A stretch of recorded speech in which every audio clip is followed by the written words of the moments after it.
And just like that, here we are. We're reviewing and rewatching together the original Sex and the City, Season 1, 1998. Thank you all who actually watched my first episode of this series that we're going to go through together. I got so many compliments on the format, so I'm happy that it worked out. I was going back and forth on how I wanted to do this, how I wanted to start this. And everyone has agreed thus far that doing it the way I started it, which I plan to add a little bit of history every year for the new season. So if you haven't catched that video to go on to this series, please do so. I'll link it down below as well. And it's in my playlist. And we're going to kick off this wonderful next 2 episodes. I will be doing 2 episodes in one vid, so we can get through this a little bit quicker because we got 6 years to cover, honey. And in between there, I'll be moving. So I'm going to try to bring as much to you every single week. And I'm going to try to do it as funny and as best as possible. So we're going to cover it right now. Episode 2 of season 1, Models and Mortals. So let me just bring you a little bit of context of where I was when I first watched this episode. I was still not pulled into the show. Remember, if you haven't watched my previous video, I started watching Sex and the City in season 2 because my friends were harassing me to watch the show. And that episode where it's the beginning of season 2, where Samantha's in a relationship with someone she met at a jazz club, I was completely thrown off of why everybody was so excited about this show, because it just seemed like a normal show. You know, it wasn't too grandiose. It's just like a higher, more adult level than the show Friends for me. So when I was dragged, forced, kicking and screaming to watch the season 1 with my friends, I caught episode 1, which is what I covered last week. And then I caught this episode, and I still wasn't too engaged with the show yet. I was still trying to catch up with season 2. So I was watching this show in tandem, and it was very not confusing, but it was a lot, right? Because I had a full-time job. I was a new mom. My son was 3, and I had a life. So at some point between season 1 and season 2, let's put it this way. By the time we hit episode 4 of season 1, I dropped season 2 completely because I needed to focus, and because things were happening in season 2 that I needed the complete understanding of what the hell I was going to watch in season 1.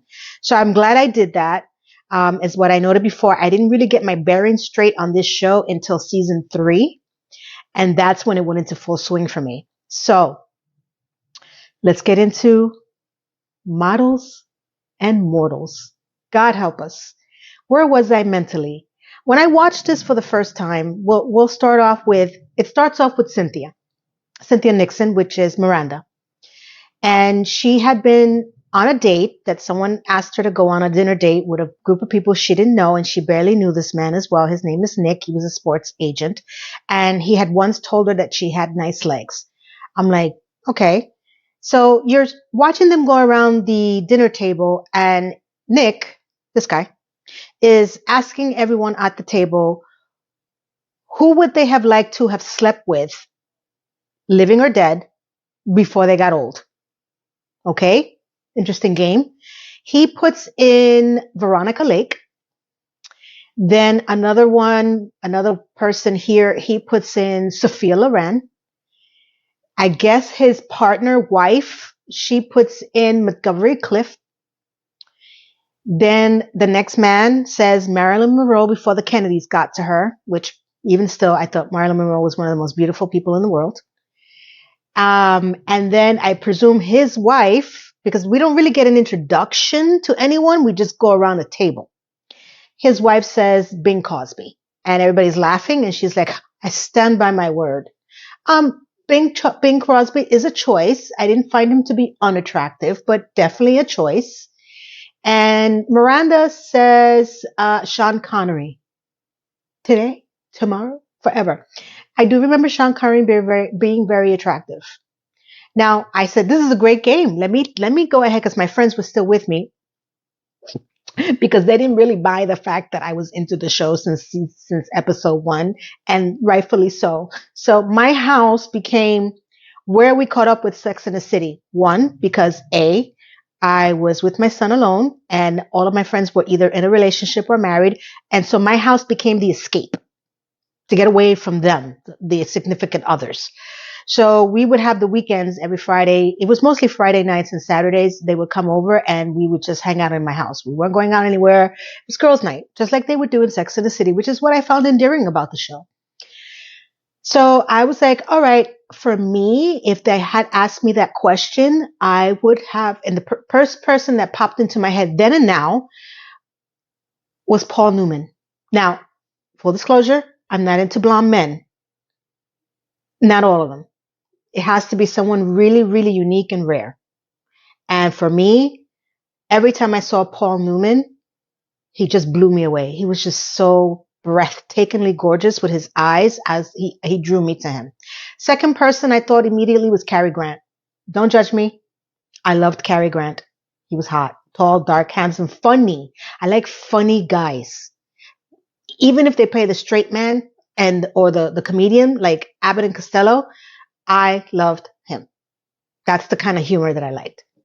My friends, I don't know what the hell they said. I wasn't even paying attention. I was saying this in my head.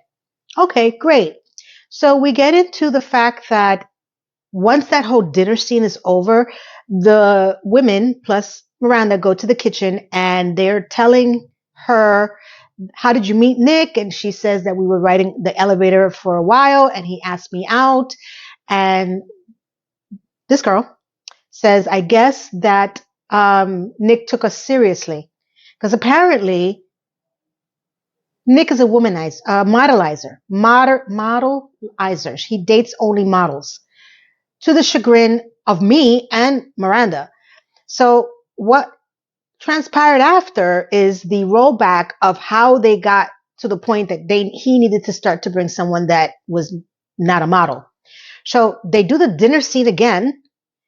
Nick asks the same questions about who would they sleep with, before they got old. They all say the same person, and then you have one model, and she says, Charlie Sheen. I'm sure she's glad she missed that bullet. They do the scene again. They ask the same questions again. All the women are frustrated again. And I kept thinking to myself, but wait, I don't understand. So this is what they do every time they have a dinner party. Then why did they all seem so surprised at their answers? Like, it kind of threw me off because I was like, what? Why? Is this the only game you play? You don't play bingo. You don't play Yahtzee or Pictionary. So apparently the girls, I presume the wives of these men who were ogling the last model, who didn't even say anything. All she did was pout, get up and go to the bathroom, which in their mind she went and she purged her food, which is fine. They all get up and they attack him, saying that we're tired of you bringing these models in here. You need to bring someone with a brain and stop your crap. And they corner him in the hallway and he's like, okay, I'll see what I can do. Hence, they roll back to Miranda and they say, and then he brought you. So not a model. In a good way. Now, I don't care what anybody says, even if you don't want to believe that you're not a model. But when someone tells you that, it's a little weird. I don't want to be considered a model, but to tell me that like that. So Miranda was shocked because she didn't realize that Nick was dating a model. Now we get into the juicy part of the story. Stay tuned. So Miranda has, I guess, lunch or coffee with Carrie. And she's complaining to Carrie. No, Carrie is shocked that she didn't know that she was dating someone who only dated models. Okay. Miranda was shocked that he was eligible to even date a model. Like she said, if someone like Nick can date models, then what do us ordinary women need to do to date anyone? Do we need to be supermodels? So I'm presuming that she felt that even he shouldn't get a model because he wasn't that great looking, but it was good enough for her. I guess that's what she meant. Sure, I can go with that. I mean, he was a sports agent, so I'm presuming he had money, which is the triggering point for many people. I'm not judging. I'm just saying that we went through this last episode. You know how I felt about that. Okay. This is when I learned the difference between a womanizer and a modelizer. Because then we go into Carrie's bedroom and she says, narration voice, a man that dates a model is a step above a womanizer because a womanizer will sleep with anything in a skirt. And a modelizer is, and I don't know if I can't pronounce this word because it doesn't flow out of my mouth, so do forgive me, is someone that is obsessed with owning models. I did not know there were levels to this. I learned a lot. We didn't have those problems in my hood. We really didn't. Okay. So that was enlightening. So now we go into the soliloquy of Nick talking about why he dates model. And, Carrie is narrating the fact that models, for the most part, in other states, are relegated to a poster, right? So you can't really touch or look at them or feel them. But in New York, apparently they ran rampant and they still run rampant in the streets. You can find them anywhere. I'm guessing more on Fifth Avenue, Park Avenue, because I don't remember seeing a bunch of models running around New York when I was growing up or when I was downtown.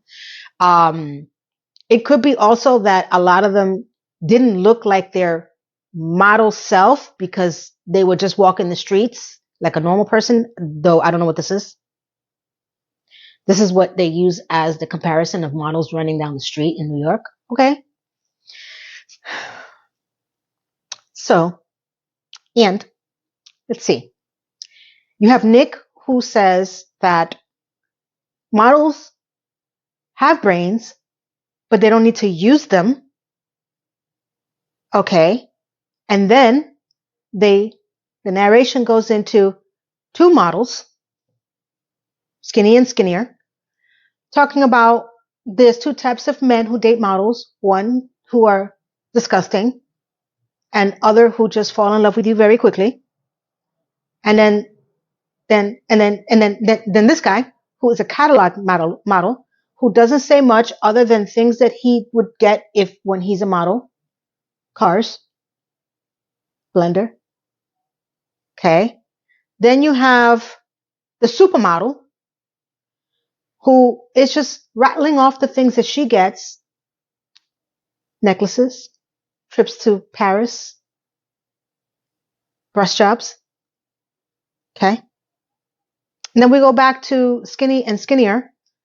And the other skinny one, skinny number 2, says that she's very literary and that she would read a magazine from cover to cover. Now, here's the thing. I saw it then, and I saw it again now, and I still firmly believe that I don't recall models at the time up in arms after this episode.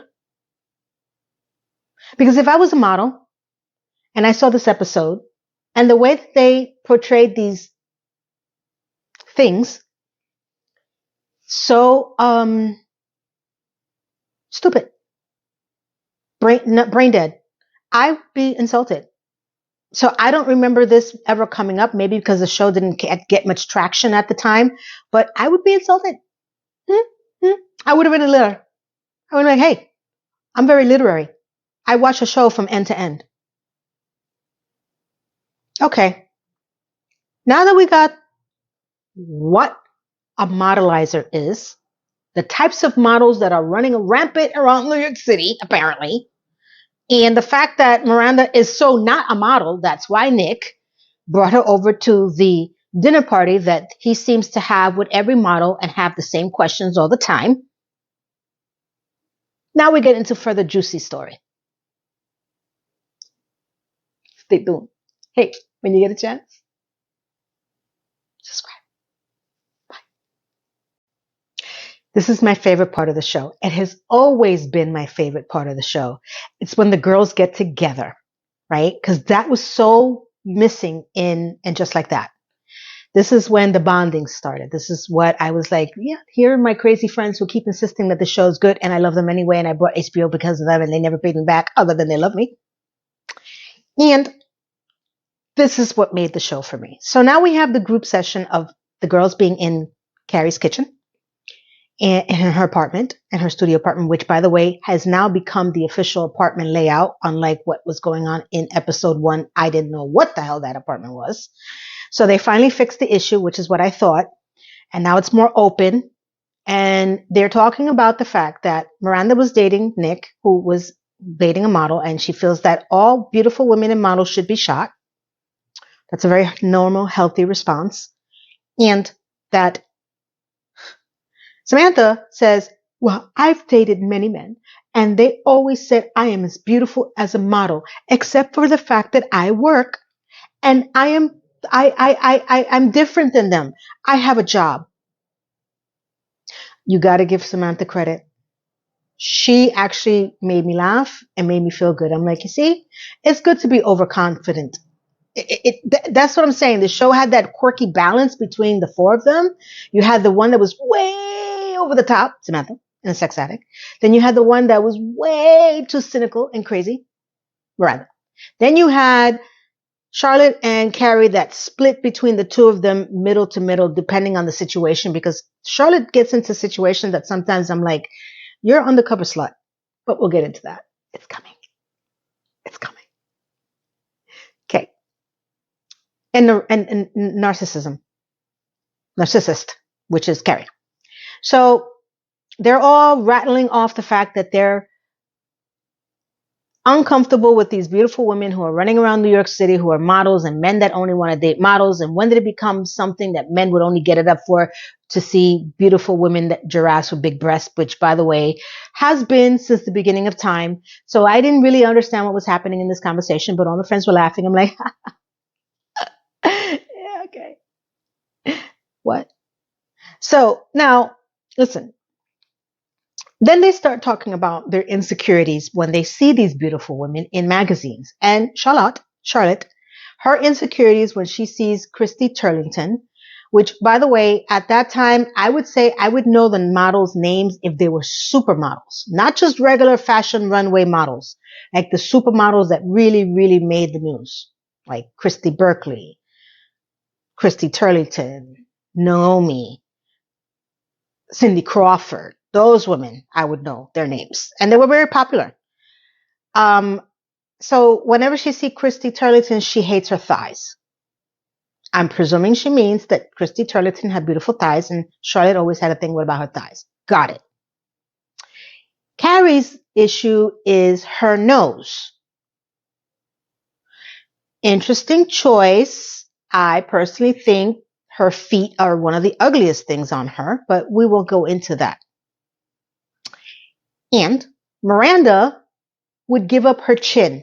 And again, interesting choice, because for me, Miranda, since the show has progressed so much, I would think her first thing would be her freaking teeth. I'm sorry, I've held back. I have tried not to mention the fact that Miranda's teeth are horrendous. Not so much in these episodes, but if you guys haven't noticed in the last 10 years, she's got something happening with her front teeth. And I would think that someone at that level with that kind of money would take care of that. They're really bad.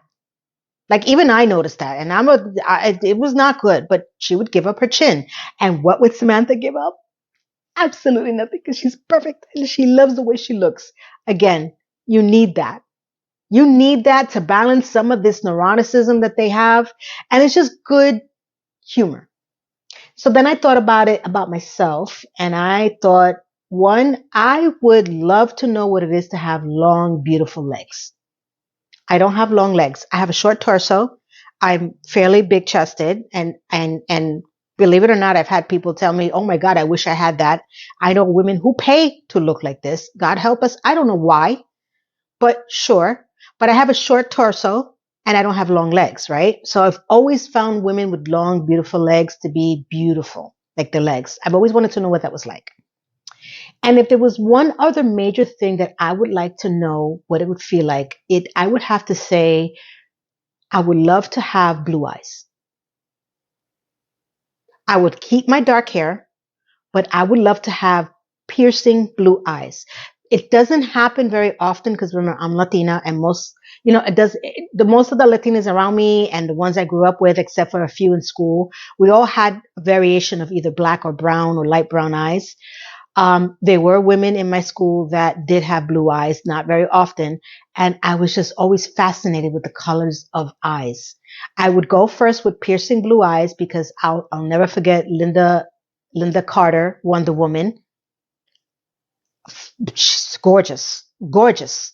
And I was just always wonder what I would look like with blue eyes. If I would do green eyes would be my second one, but I would feel kind of, obligated to turn my hair either blonde or red. I feel that green eyes really work well in that environment, and I really don't want to go blonde. So I never wanted to do color contacts because I was afraid that if I did put them on and people would love my eyes, I would never take them off. And that's a big commitment. So those are the two things that I would probably want to change the most about me. And my friends had different variations of different things as well. One wanted, the nose job. Another one wanted, a breast reduction. Everybody had their own thing. So I appreciated that, seeing that they were being as transparent as possible. But I don't ever feel that I felt competitive with supermodels and models because that wasn't my world. Right? I wasn't in that environment. I can appreciate men finding them beautiful and wanting to be with them, but I never found them that we were running around New York City and there were beautiful women everywhere of all kinds, not just models. So I liked that part. That's the intimate part that I missed about the show. Just the girls talking crap, eating crap, and just hanging out, being friends. Like, my God, we never got that with And Just Like That, ever. Like, the little diner scenes with the disgusting conversations about stupid crap, it was never real. It lost its magic. And here's where the magic started. And it was as interesting is that Darren Star was still part of the show, but the co-executive producer was Michael Patrick King.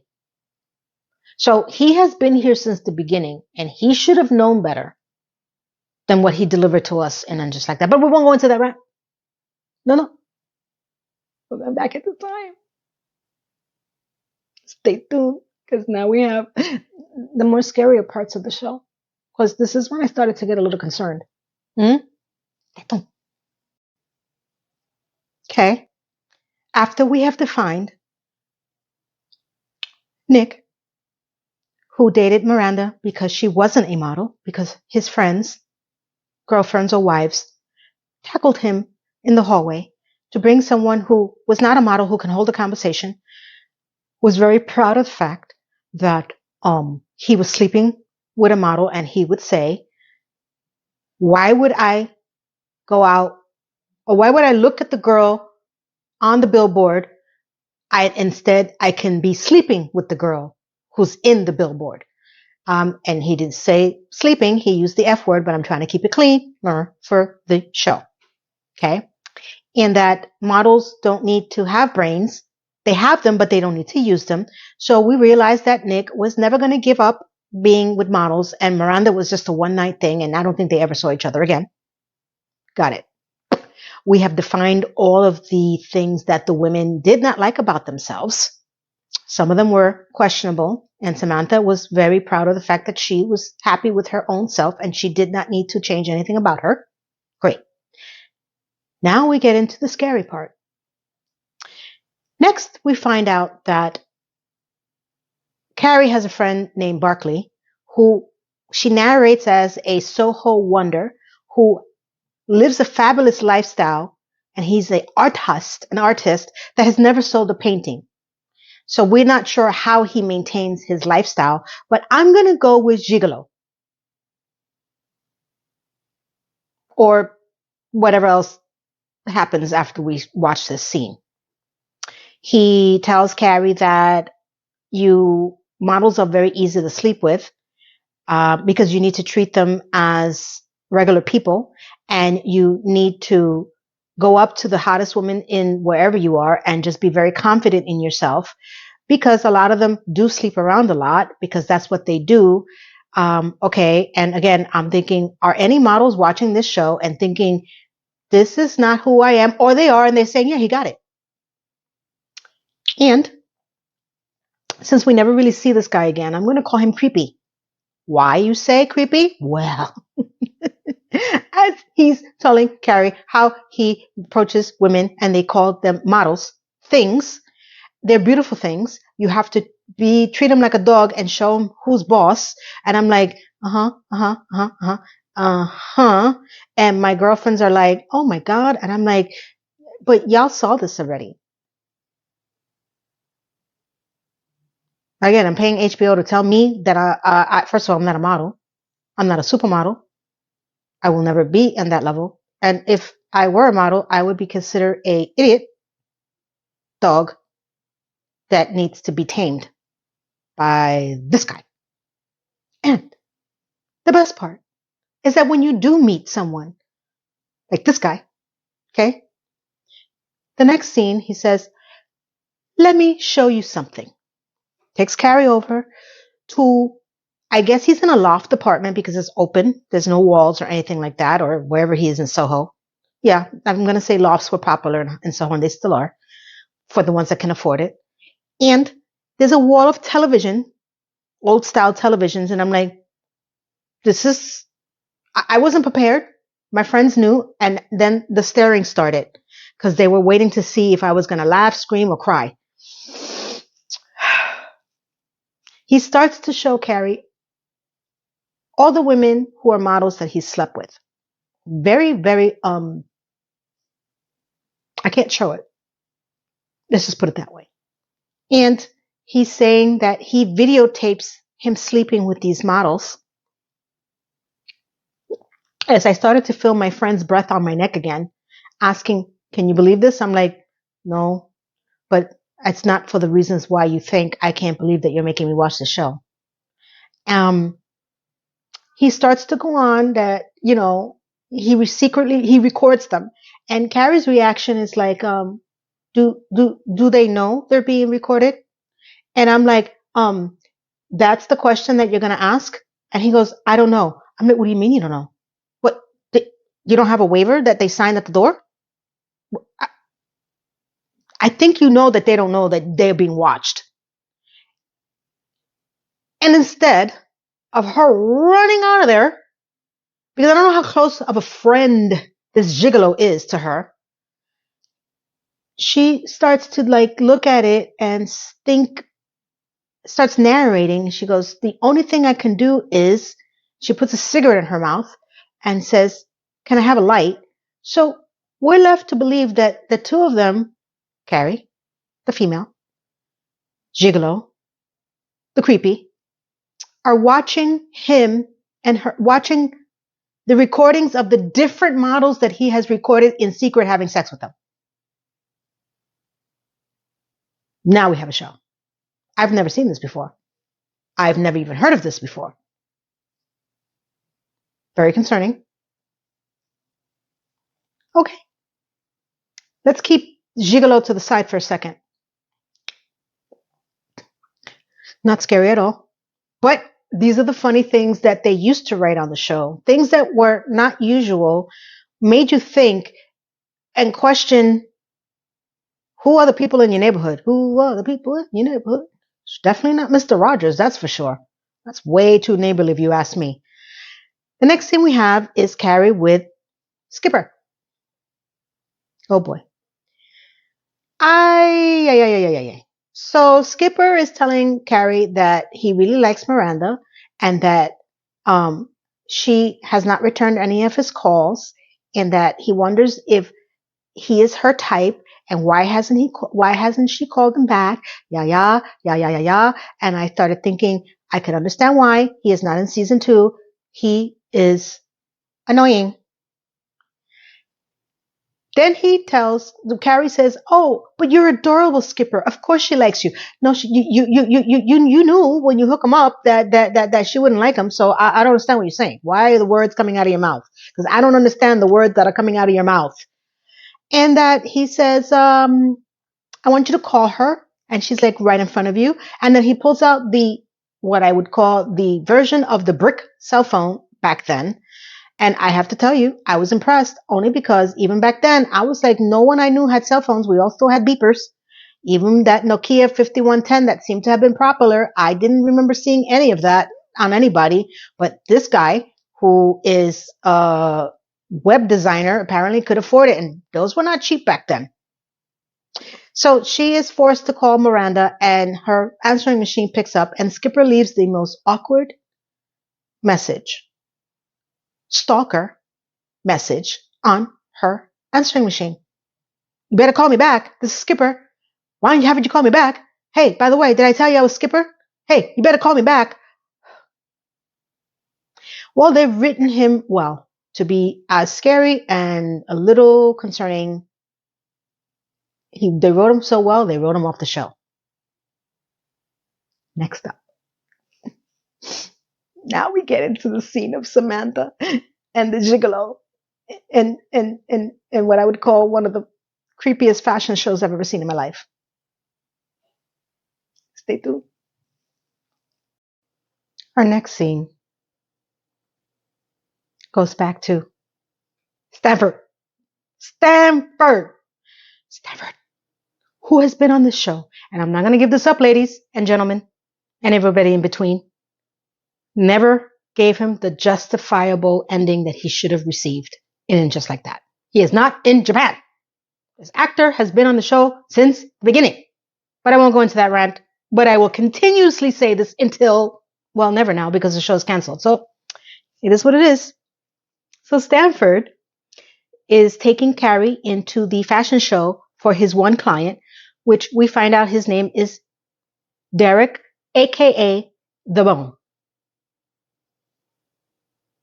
Now, the only thing I can tell you is that, first of all, they do a long shot of his feet all the way up to his thighs, up to his chest. And the only thing I noticed was these two big bone popping out of his shoulders. And he was cute, but I kept questioning, why does he have those two big bones come? Is that why he's called? Well, of course, I knew that wasn't why he was called the Bone, but that was one thing I did notice. I was like, that's really odd. Maybe he should eat a cracker, skinny people. That's my own model rant. And Stanford and the Bone and Carrie gets introduced to each other. Stanford introduces Carrie to the Bone, and he says to the Bone, Carrie writes for, I keep forgetting the name of that newspaper, Sex and the City, and the Bone says, oh, that's great. And she's like, oh, have you read it? And he's like, no. Carrie, no one has read it. I didn't even know this really existed. I didn't even realize this show was based on actual true kind of events for Candace Bushel. But okay, we'll go with that. Sure. The only thing I can see in this scene, as Stanford is explaining his version of what the Bone should have in his room, is the billboard in his room. So when people ask how big is he could say he's 14 feet, referring to the Bone, was Carrie and her smile and her yellow teeth from the smoking. Now, they did change her hair from episode 1, from the red Ronald McDonald version of Brady to more blonde. So she did look a lot better with the blonde, I have to admit, and her hair. But her teeth were just yellow, and I was like, wow, they didn't have Crest white strips back then, or a dentist that could whiten their teeth. And after he makes that joke, Stanford starts feeling up the Bone awkwardly because, again, he has a crush on him and he just wants to be around him. He just wants to touch him. And Carrie's like, okay, we should let you get dressed. And remember, he's only in boxer briefs, yes. And the Bone tells Carrie, I am dressed. So that is the outfit that he's going to wear to the next scene, which scared the hell out of me completely. We go into the runway model show, and Samantha has front seat for the show. Carrie goes up to her and says, you couldn't find seats on the runway. And apparently for Samantha, being as close to beauty at the proximity made her feel as more beautiful than possible. I'm like, Okay, I could see that. I personally wish I could have been ever invited to one of these fashion shows. Not this specific one, but a fashion show. Again, I'm a big fan of Project One Ray. I like to watch some of the fashion feed. There's a YouTube channel that's called Fashion Feed, and they just do clips from the fashion shows. I do not agree with a lot of the fashion, but I did like to see some of the fashion runway shows. I think they're very intriguing. So they sit down, the lights go down. And Samantha says, the reason why I got these seats is because the closer you are to the runway, the easier it is to notice all the flaws on the models. And then this comes out. What is that? First of all, I don't remember in the 90s at all that being a fashion choice. Hair, vampire skin, and whatever the hell she's wearing on her top. Now, I do remember the capris. I believe we still have capris now. But from the belly up, I was like, wow, this is, I don't remember this. Not on the fashion magazines or anything, or just general in the streets. I would be very scared if I saw someone looking like that. The vampire was not popular back then, but that's the first thing I thought of. I'm like, whoa. Again, as they're talking and pointing at the models, creepy gigolo sits behind Carrie and starts to ask Carrie, hey, Carrie, are you going to go to the VIP party afterwards? And then Carrie's like, oh, yeah, I don't think so. And then all of a sudden, Samantha turns around and notices, and he's not ugly. He's very handsome, actually. And she says, oh, yes, we're going to go to the party, of course. And he starts to look at her like that sheepishly, creepy, I'm going to take a videotape of you kind of way. And of course, that turns Samantha on. And then the next line is a line that I still use now, which I appreciated because of this show. She asks Carrie, does he like his martinis straight up or with a twist? Best line. I still use it today when I try to figure out if a guy is straight or gay. Perfectly reasonable question because we don't know. And she goes straight up, and he only dates models. He's a modelizer. Remember, that's the whole models and models is the whole theme of the show. That turns Samantha on even more because, of course, it does. And she turns around and she starts to give him a wink and a smile, and he gives her back a wink and a smile. And I found the whole scene hilarious because as we're starting to go through this whole process, the fashion show is still happening from hell. And as we're looking at the fashion show, that I wouldn't wear not even the capris, we see the rest of the ensemble that comes down the runway, and then the bone comes out, and I don't understand this fashion show. Because all the women are wearing remnants of pieces of clothing, of cloth, questionably, and he's just out in his underwear. And that's it. That's the fashion show. So boxer briefs for the bone. The vampires are wearing clothes that I would not wear to go to bed. And I really have to go back. I think I'm going to include in the next year season opening, what was the fashion for that year? Because I didn't include it in this one when I did my first one. And now I have to question what the hell were we wearing back then? Because none of my friends, none. Not skinny girls, not fat girls, not big chested, not long leg, not short leg, not short, none of us. Capris, yes. But we didn't have our hair like this. And our faces, like you needed vitamins. Did you guys see that? Do you remember this? And if you were a model, God bless you, and you remember this, please tell me why. Why did we do? Why? Now we've had questionable fashions throughout the years. Hammer pants, 70s. There were questionable fashions, but no. But they were at least fashion. That's not fashion. Okay. Now we get into the scarier parts because the rest of it is interesting. And then we get into the psychology of Carrie and why she's so enthralled with Mr. Big. Stay tuned. Hey, subscribe. As the fashion show from hell ended, the VIP party apparently was next up. So we have Carrie being in the VIP fashion after party, and she's stuffing her face with some sort of sweet potato puffs. And all of a sudden, you get Mr. Big. Mr. Big, of course, is in the show. And first thing that she narrates in her mind is like, this is Mr. Big. Totally handsome, totally well off, and totally out of my league. And there you have it, people. That is why she fought tooth and nail to be with Mr. Big. Because she felt that he was out of her league. And any tidbit of attention, validation, acknowledgement of her was the part that set her into a tizzy for the 6 years, 22 years we didn't see an episode 1 of And Just Like That. And 2 movies. This is it.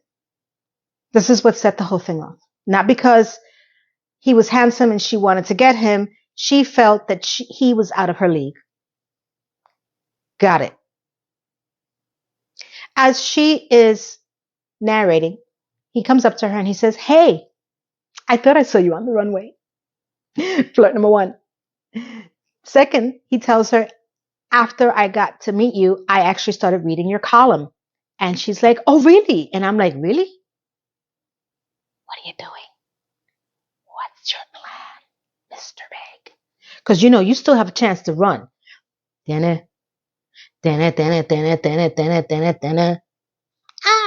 Carrie, sucking him up into the void. So we know that doesn't happen. And he says, yes, I thought it was cute. And she's like, cute? And he's like, yeah. Yeah, that's the right word, cute.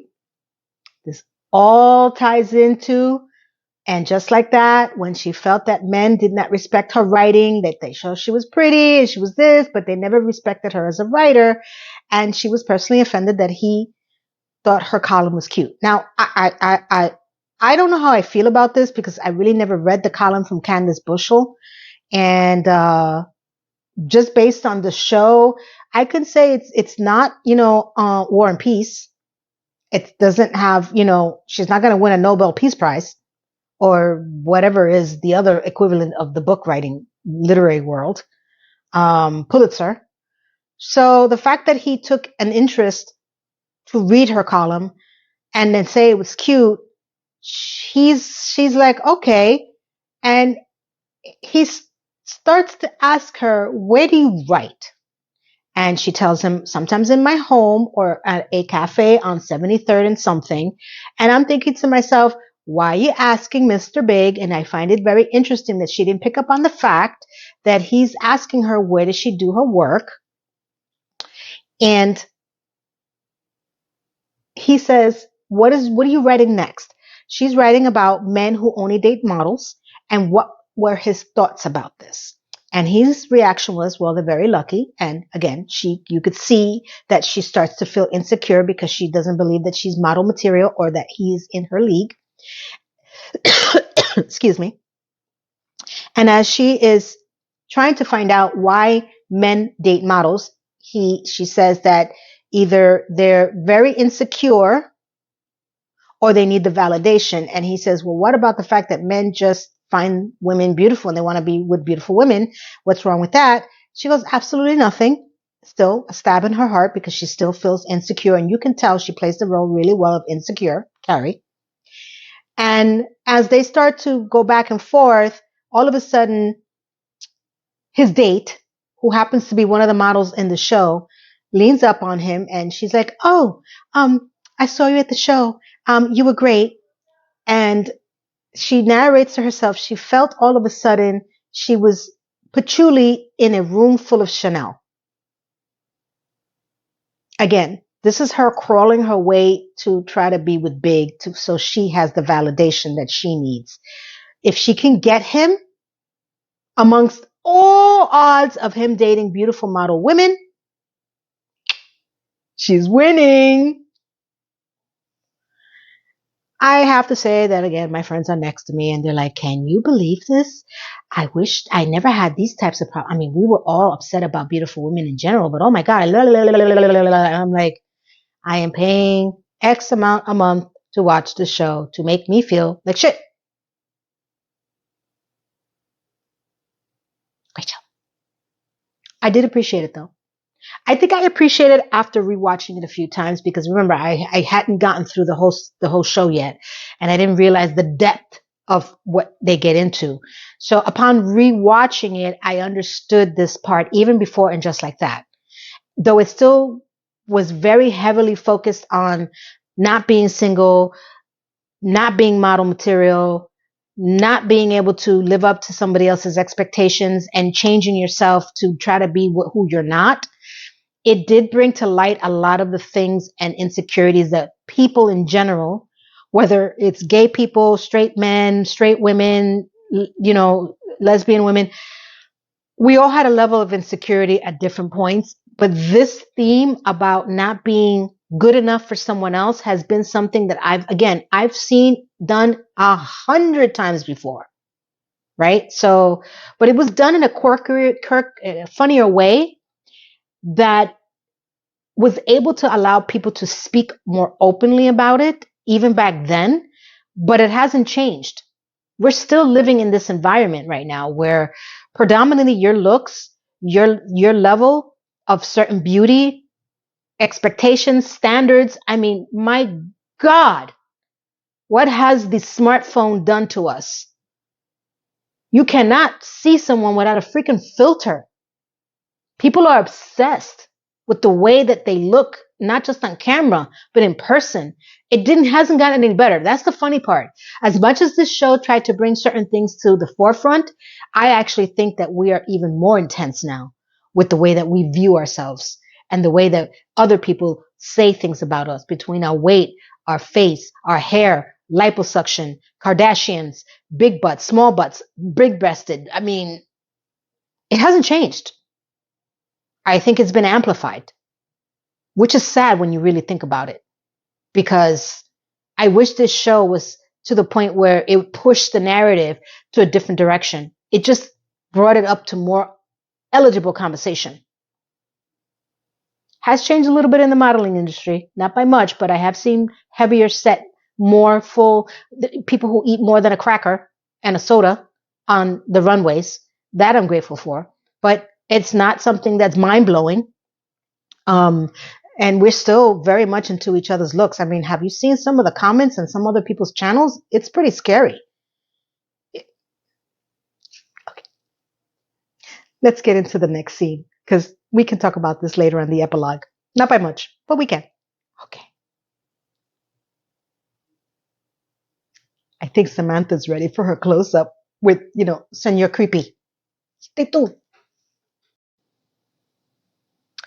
So after Carrie Patchouli has said goodbye to Mr. Big and the supermodel, Samantha comes up to her and tells her that Gigolo Creepy is really, really flirting hard with her.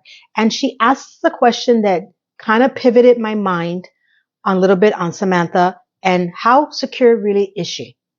She says, do you really think that he thinks that I'm a model?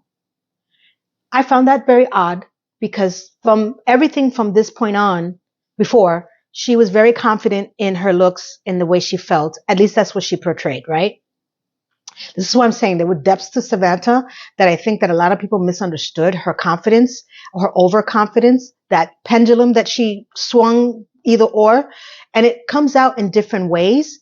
But that's what made the show interesting, because they weren't always just the characters that we thought that we knew. It had different layers and depths, and you got to see different perspectives and understanding of different ideologies throughout all the characters, because a lot of them swung in so many different ways that I'm like, what is happening here? So then Carrie tells her, I don't know, but I can tell you this much. Don't go home with him because he's a little creepy, because he likes to record his conquests secretly. Now it bothers you? But at least she told Samantha, I would have done the same. I personally wouldn't have stayed with Senor Creepy at his house watching pornography, unbeknownst to the people who are in the pornography, but that's just me. And my friends know this.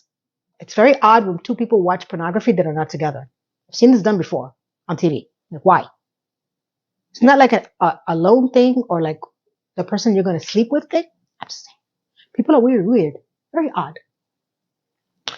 So it's like Carrie doesn't know who she's talking to, because if instead of it being something that Samantha shied away from, know your audience, read the room, it actually made her more intrigued by him. Of course it did.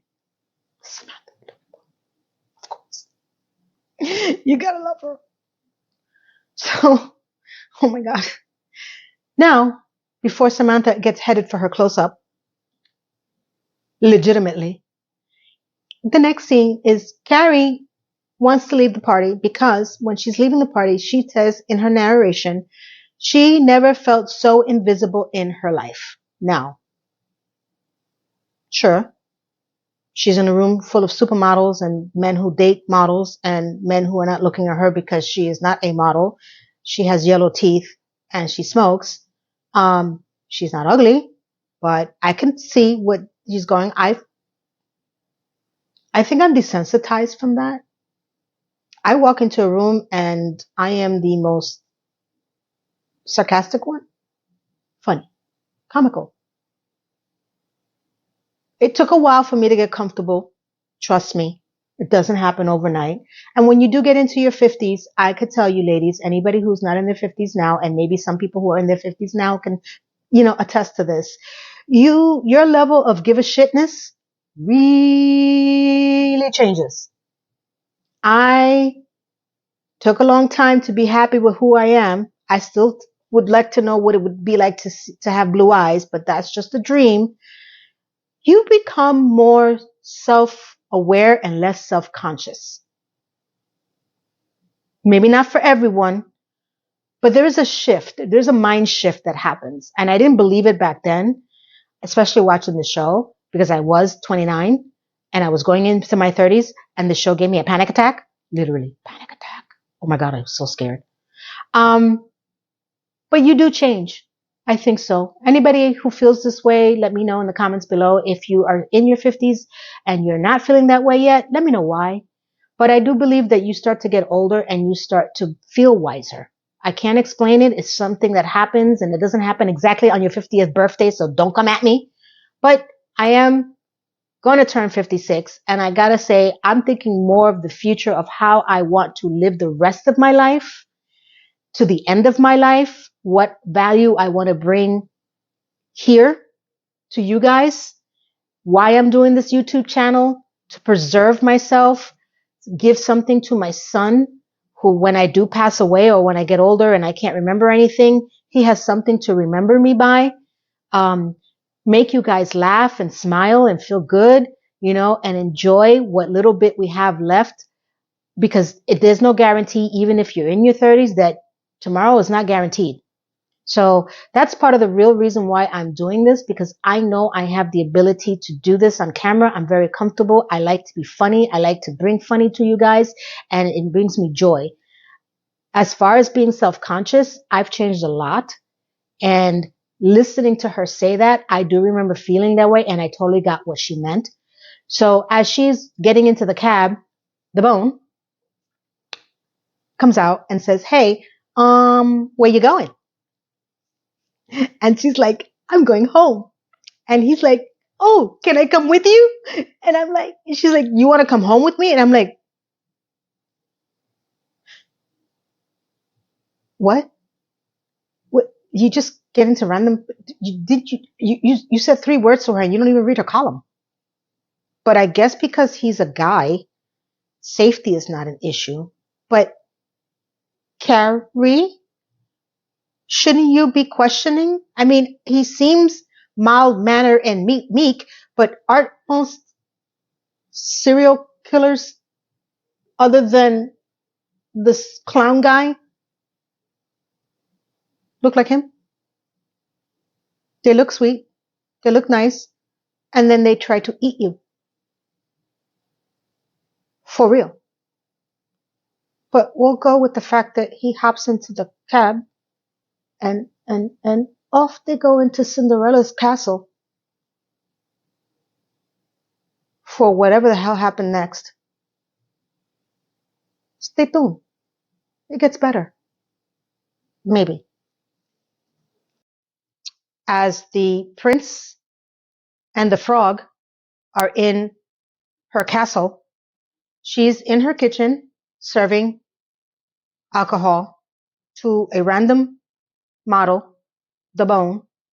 And I found this scene interesting because they're very comfortable with each other to be laying on the bed. Now, I know Carrie has furniture. I've seen her with her friends at the chair and table. Maybe not a full-on couch, but So as he is telling her, she's telling him, why shouldn't you be with one of the models? Saying, hey, why are you in my house, Prince? And he says, oh, I don't date models. I think they're dumb. Mm-hmm. And as he starts to talk, he doesn't sound like the brightest bulb in the bunch. I go back to, I didn't hear any models complaining about the episode, so I can only presume that everyone agreed that that's the way most models are. Bunch of unbright bulbs in a bunch. They lay down. She smokes a cigarette. They're drinking in her bed. He's talking about, I think it's really cool that you write. I guess that made her feel good, because when you have nothing and then you get one level up, you feel like something. And he wish he can write, but he has all these thoughts in his head, but he can't keep them.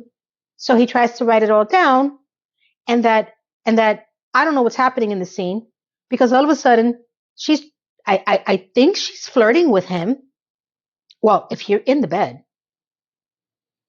I mean, if we're going to go after men who date models only, why doesn't it mean the same to her? If she has an opportunity to sleep with a gorgeous man who happens to be a model, go for it.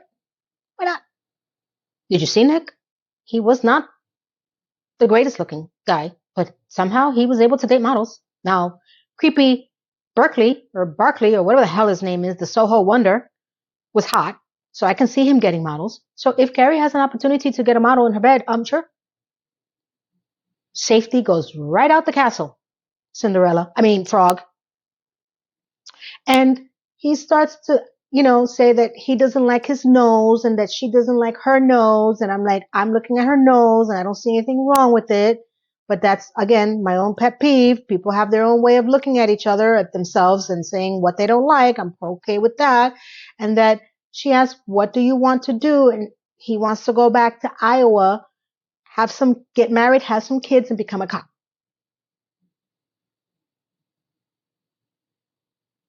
And then, as sweet as that is, she tries to, I think she's flirting with him again. And he says, hey, do you mind if we just lay here and do nothing? I get so lonely sometimes here in the city, and sometimes it's just so nice just to have someone to lay next to. Okay. Not sure if that validates her feelings about being not a model, but I do question, what? If you're going to go home and have some kids, wouldn't that require some sort of sex? But he didn't want to have sex with her. Mm-hmm. Mm-hmm. And she starts to narrate that she feels like she was back in high school when she's with the cutest guy in school in her room, where her parents thought that she was helping him with her homework, and they were not doing that, or something like that. Okay. So,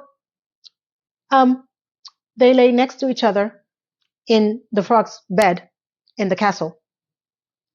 And, I didn't understand what was happening. And even on rewatch, I'm like, I don't know what they're trying to say. I feel like they were trying to say that he doesn't date models because they're stupid, but he wouldn't sleep with Carrie, though he would go to bed with her when he just met her, because he's alone and lonely and he needs somebody to lay next to.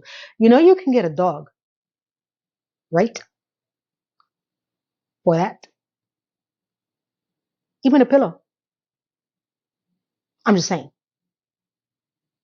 But we'll go with that. Now, let's cap this off with a few other of the two. Charlotte really doesn't make an appearance in this episode at all, other than she hated her thighs in the beginning. So let's go to Miranda and Skipper, because ill. Ill. As the frog and the prince are in the castle and they're not having sex because he just wants a frog to sleep next to her, we shadow into Miranda, who is at a bodega. And I don't know how Skipper is in the same bodega as her, because I don't know where Skipper lives in proximity to Miranda.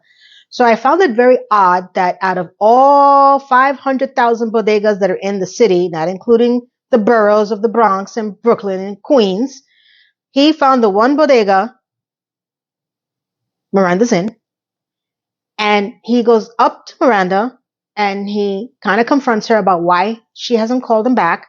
And she's like, oh, well, you know, I don't know. Don't you want someone closer to your age? And he's like, it's not about the age. I find you luminous. Who talks like that?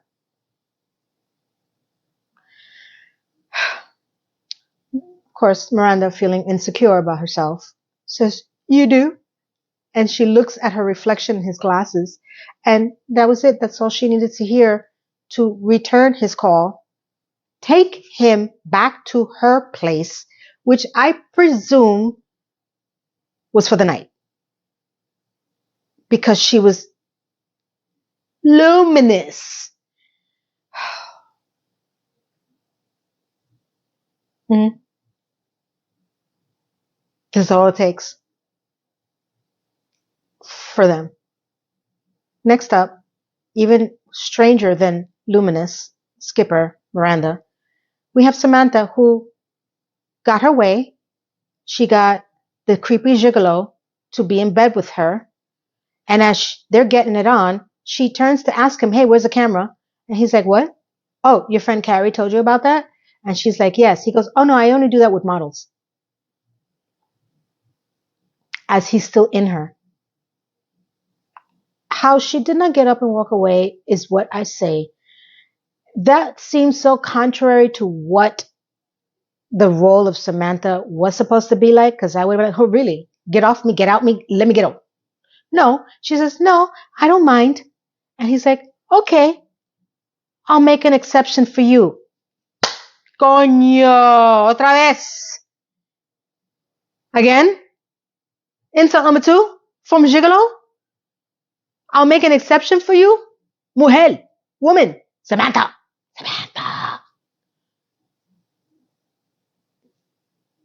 She doesn't get out, because she demands to be recorded by the Gigolo.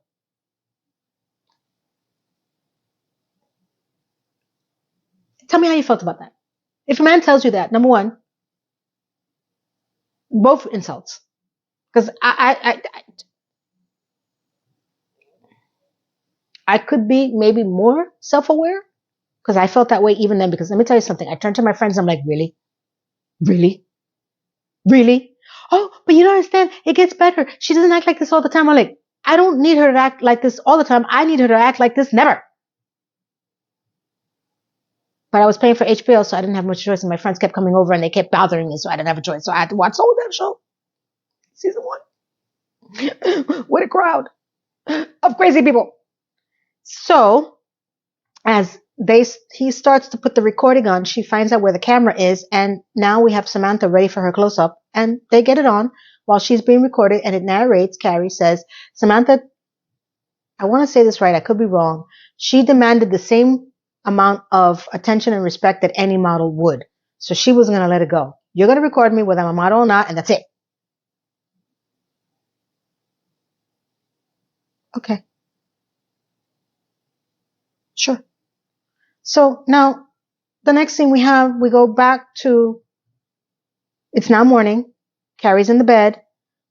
Stanford calls her.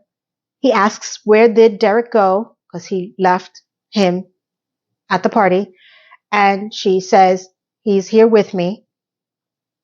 And she puts on the bone to Stanford, who's shocked.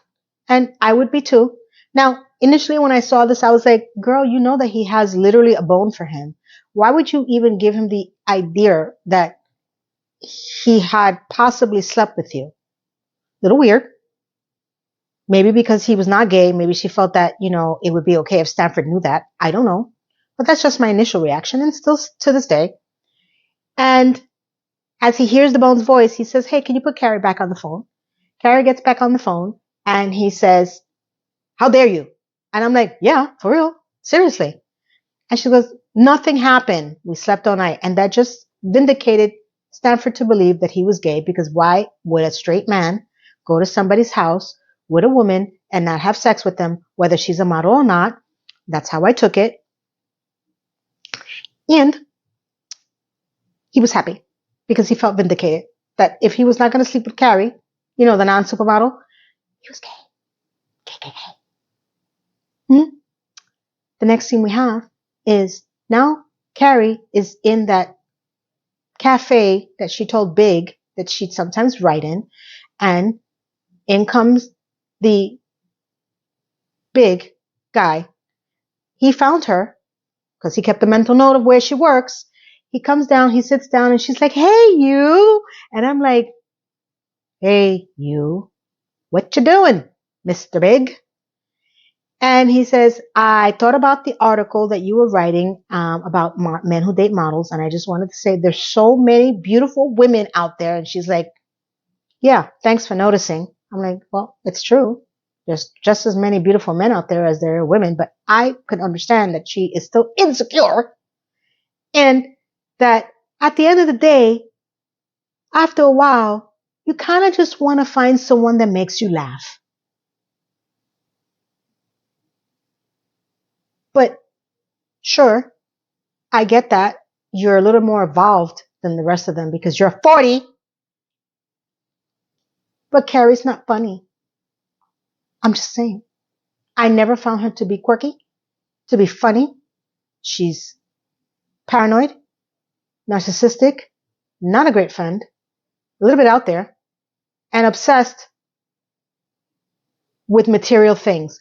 Seriously, to a point that she's in debt.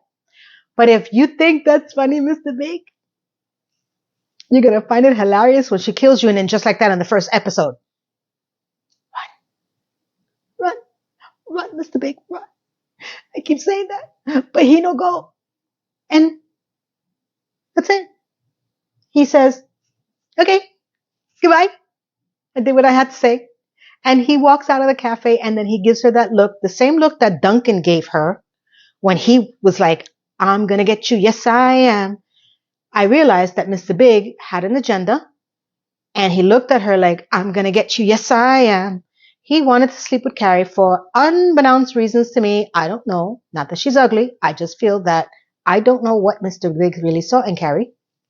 For, the 2 seconds, I mean, maybe he was impressed by the size of condoms that she had in her bag when he first met her in episode 1. We can go with that, and that she looked like a prostitute and a hooker. Sure. And he was curious because she was different. We'll go with that. So the ending is that Mr. Big found her. Mr. Big told her how he felt about models and women and finding it funny, and she was happy as a pig in shit.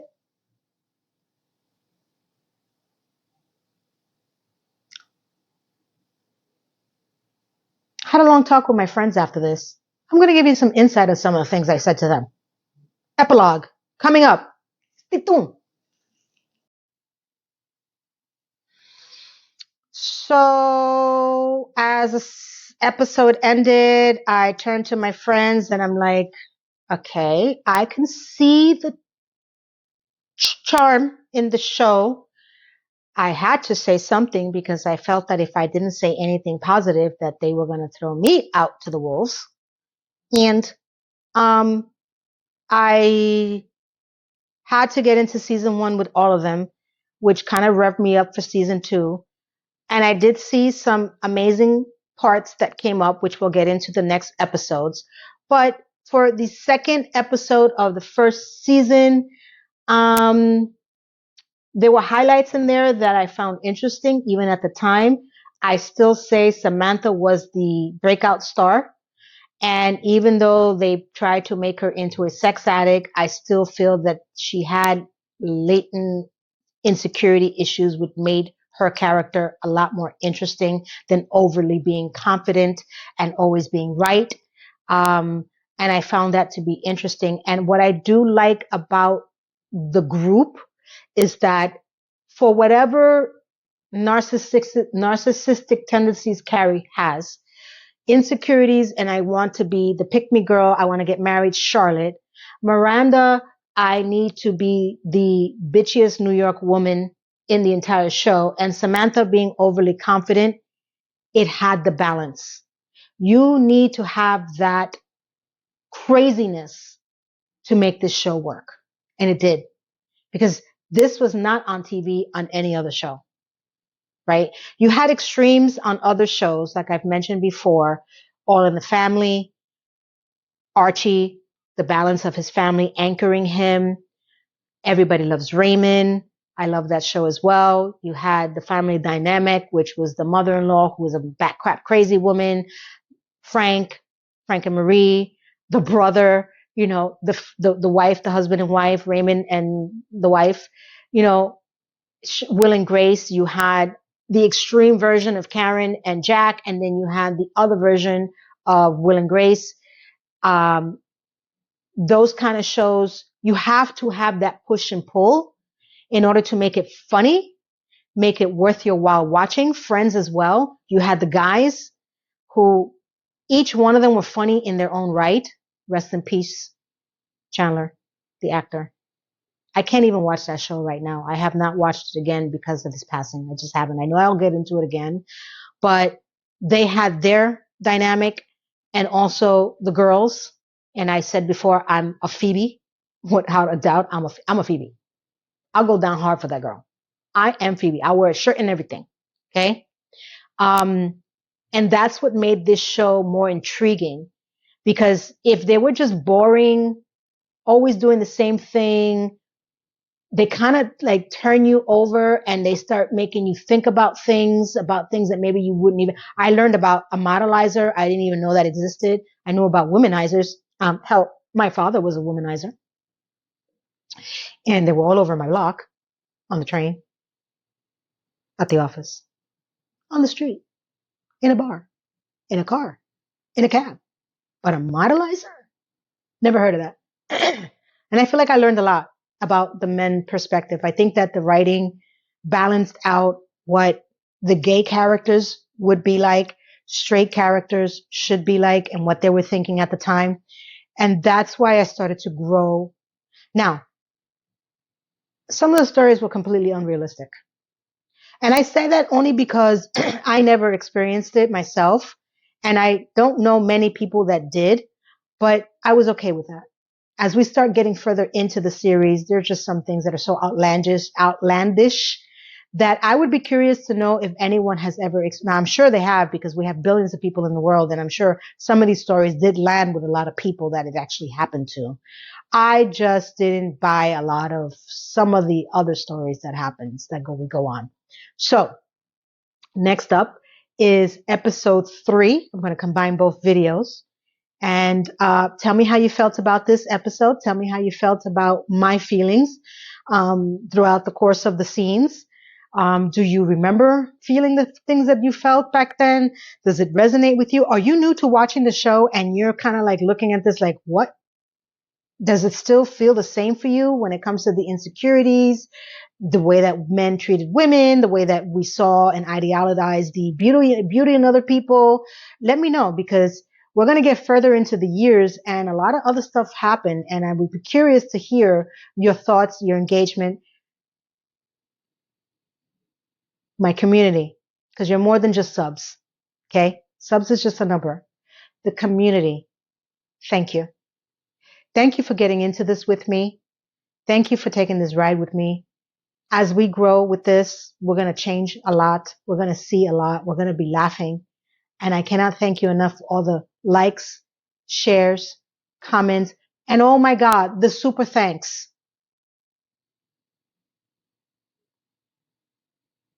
My heart for the, first of all, everyone, you all give me enough love and support.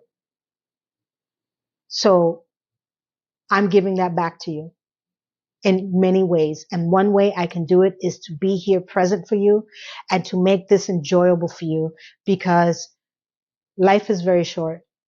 There's a lot of crazy stuff happening out there. God bless the people who have gone through some of the things that has happened this week. I don't want to bring it up because it's very sad, but if you've been watching the news, there's a lot of sad stuff out there. So I hope you're enjoying this weekend. I hope it's Labor Day weekend. I'm off Monday, so I'm bringing more video to you as well because I'm even going to have time to film. But let's get into the next one. And thank you. I want you to have a beautiful, beautiful rest of the weekend. Blessed day. Thank you. Goodbye. Mwah.